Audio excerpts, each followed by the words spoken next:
drugs. I wouldn't work. I mean, it was like $20 and a bunch of dope. This witness says Silky Clark and his associates would get young girls hooked on drugs and then force them to work as prostitutes. Clark was arrested in September, charged with human trafficking. The whole 3 weeks, it was 2 weeks, I did about 3 times in the 2-week time span. The witness says she was able to escape, but says Silky manipulated one victim in particular. It was blowing my mind how much she was changing.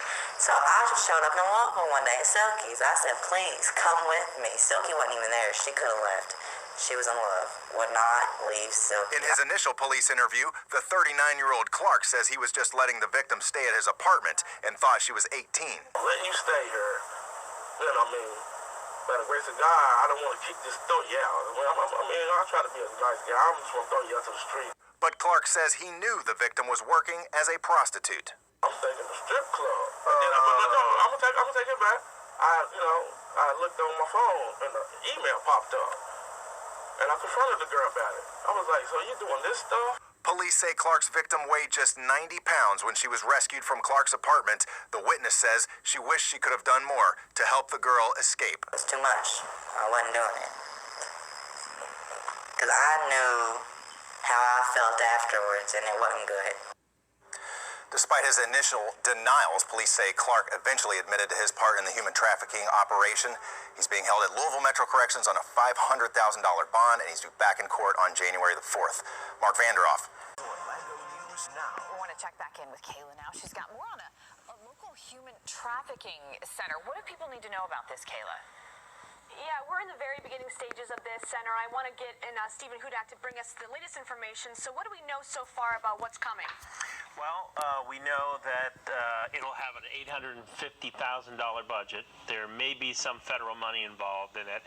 The most important part of it is that it will establish a safe space, a place where human trafficking victims can go for help. And that is a big thing. That's an important thing. Now, is this a big problem in Orange County, or is this something that not a lot of people know about? Well, I think a lot of people doubt that human trafficking exists. I've heard that for the last couple of years when I've reported on other stories that it's kind of a it's a dark secret. It's it generally are the victims are generally young girls.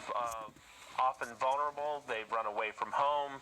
They might have some substance abuse problems. They might be drug addicted. So that's what they're hoping attracts those kinds of people to this center. Well, they're hoping that they will try to get the word out that if you're in this situation, if you feel like you've been forced into prostitution, you've been forced into labor by somebody, generally an older adult or something like that, that there's a lifeline here, that there's a place that you can go and get some help. And it's interesting, Pete Clark, who's an Orange County commissioner, this has been a concern of his for many years. He said, he compared it to the domestic violence shelters, the first domestic violence shelters. Because he said a lot of times back then people doubted that. And those have been around for a long, long time now. We think that they're a staple in our community. This is going to be the next step, you think? Right. I mean, for instance, we won't know what the address for this place is, but it's a safe space. It's not. They're not talking about creating a brand new building or anything like that. That was going to be my next question. Are they going to be building something? Are they going to be adding on to something else? Or we don't know at this point? It'll be something that's already owned by the county and used for a residential facility. It's but it's a first step. And, we had a 14-year-old girl who was murdered this summer who was identified by police as a human trafficking victim. We just had a guy sentenced to, he's facing a possible life sentence he's from Altamont Springs. He had a 14-year-old girl, different 14-year-old girl, that he pimped out 6 to 10 times a day. At hotels here in Orlando and one in Sanford. So if this center was available back then, we could have had maybe a different scenario. Maybe. I mean, the victims obviously have to find a way out. But I guess this is how you start it. There's still a hotline that they can call for help, but this is a place that they'll be able to go and live and get a support system and build this self-esteem so that they don't feel like this is all they deserve. And like we said, we're in the very beginning stages of knowledge about this project. Do we have any timeline of when this could be completed? Well, it's going to be really announced on Tuesday at the Orange County Commission meeting. We'll have a lot more details then. But Pete Clark, who is ridden with the Human Trafficking Task Force, has said he's very proud of Orange County staff and Orange County for putting this together. He thinks it's the first in the state.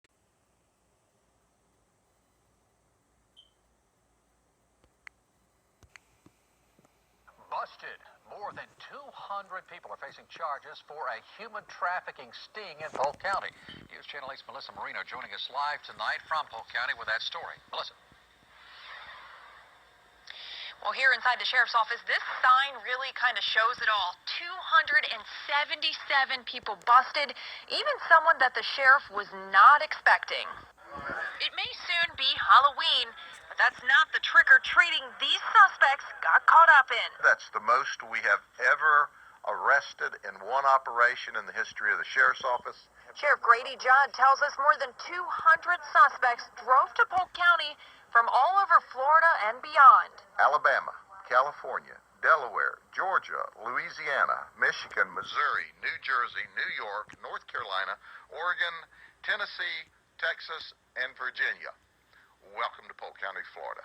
All looking for one thing. Sex sells. It's the most powerful thing in the world, and it brings down kingdoms. Those busted in Operation No Tricks, No Treats include doctors, lawyers, military, even law enforcement. As we call it, one of our own sergeants. Sergeant Louis Diaz, a 17-year veteran from the Polk County Sheriff's Office, is accused of offering to pay a prostitute $100 for sex. We are absolutely, unequivocally embarrassed, but this is a clear indication everybody's held accountable. Well, these silhouettes symbolize the 5 human trafficking victims that the sheriff's office potentially found. They are being offered counseling and other services. Keith? Melissa Marino in Polk County. Thank you.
human trafficking is on the rise. It is happening. It's happening everywhere, every city, every small town, every neighborhood. According to the FBI on Wednesday, 84 children were freed and 120 human trafficking suspects arrested in a national crackdown.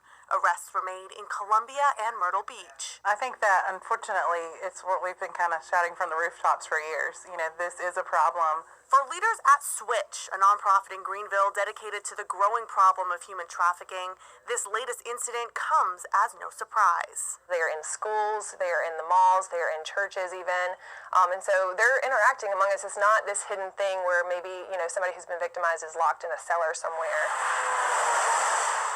Each year, Switch sees more and more local human trafficking cases. They say the upstate's positioning along I-85 is one reason for the increase. We are right between Atlanta and Charlotte. So Atlanta is typically the top city in the country for human trafficking, and Charlotte is in the top 10. And so what we're seeing is a lot of movement between Charlotte and Atlanta, and people are landing in Anderson, Spartanburg, Greenville. Switch hopes to bring light into the dark spaces of the human trafficking world, while the $150 billion industry profits from the destruction of countless lives. What we're doing right now is we're going through the counties and trying to get other investigators as well to be trained, because the reality is we could have a whole team of investigators and that wouldn't be enough.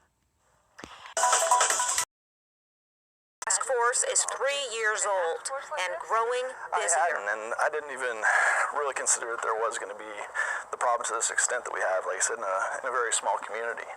Rescuing dozens of children and at-risk youth countywide. What surprised me initially was the impact that it had, on boys. A lot of the times we consider this being a problem that affects young women, but we've seen both cases here in the county. Victims spanning Highway 50 from every background and neighborhood. What we're learning is that it is very prevalent, and there are a lot of people that are stuck in routines and being trafficked, don't have ways to get out. Just days ago, the district attorney and sheriff's office rescuing a 17-year-old human trafficking victim, arresting and citing 14 others. The third human trafficking sting this year, targeting South Lake Tahoe, Placerville, and El Dorado Hills. Social media plays a really big piece in that. Three Strands Global Foundation goes into El Dorado County classrooms, teaching students that Instagram and Snapchat can be the same as a dark parking lot. Great students in school, or it could be that they had too much time on their hand and they met somebody who made them feel really special, and they started passing pictures back and forth and didn't realize that that person was actually selling those photos to try to find buyers. El Dorado County raising awareness to a crime easily taking place in the public eye. If you see somebody running down the street with a gun, or you see somebody with drugs, you know a crime is in place. But if you see somebody with a human, you don't know that there may be a crime being in place. In El Dorado County, Vicki Gonzalez, KCRA 3 News.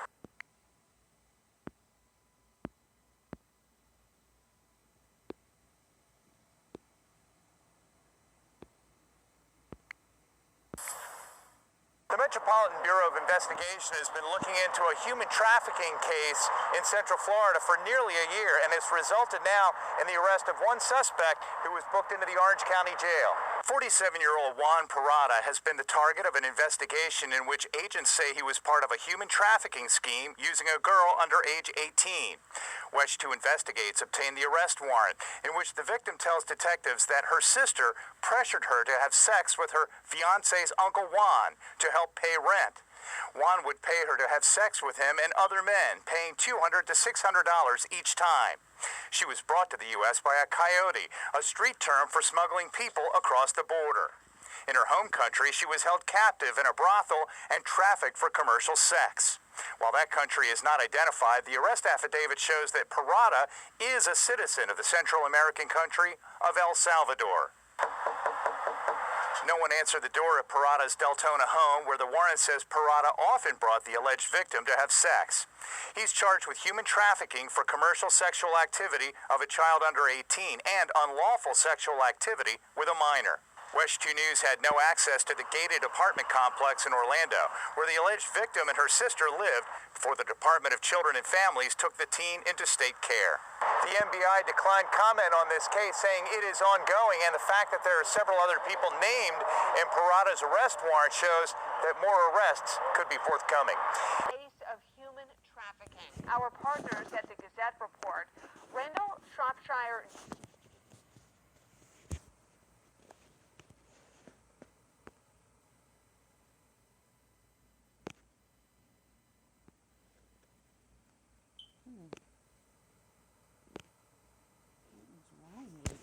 New tonight, a second man arrested in Gastonia's first known case of human trafficking. Our partners at the Gazette report, Randall Shropshire Jr. is accused of forcing a woman into sexual servitude. His arrest yesterday is connected to the arrest of Jatavius Bell back in August.